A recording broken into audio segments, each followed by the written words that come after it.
एक लड़का बहुत से आमों से भरा हुआ हेलीकॉप्टर आड़ा रहा था और नीचे दूर दूर तक हरी भरी खेतियां, दरख्त और पगडंडियां नजर आ रही थीं। आसमान साफ था और हवा हल्की हल्की चल रही थी। अचानक हेलीकॉप्टर को जोर का झटका लगा और आमों में से एक आम फिसल कर नीचे खेत में जा गिरा, मगर लड़के को इसका एहसास न हुआ और हेलीकॉप्टर अपनी मंजिल की तरफ बढ़ता चला गया।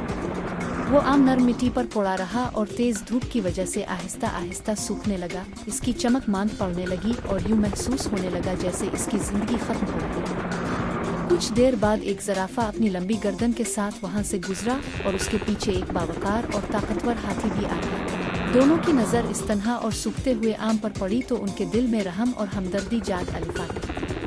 उन्होंने फैसला किया कि इस आम को ज़ाय नहीं होने देंगे। चुनांचे ज़राफ़ा ने झंककर और हाथी ने अपनी सूंड के जरिए अपने मुंह से पानी डालना शुरू कर दिया।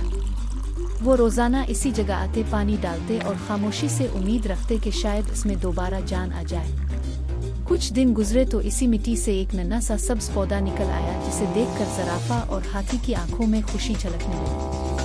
वक्त के साथ वो पौधा मजबूत होता गया, शाखें फैलती गईं और आखिरकार वो एक बड़ा और घना आम का दरख्त बन गया, जिस पर मीठे और रस भरे आम लगने लगे। वो खेत जो कभी खामोश था अब जिंदगी सब्जा और खुशबू से भर गया और ज़राफ़ा और हाथी रोज इस दरख्त के साए में बैठकर आराम करने लगे और अपनी नेकी का फल देखकर सुकून महसूस करते रहे।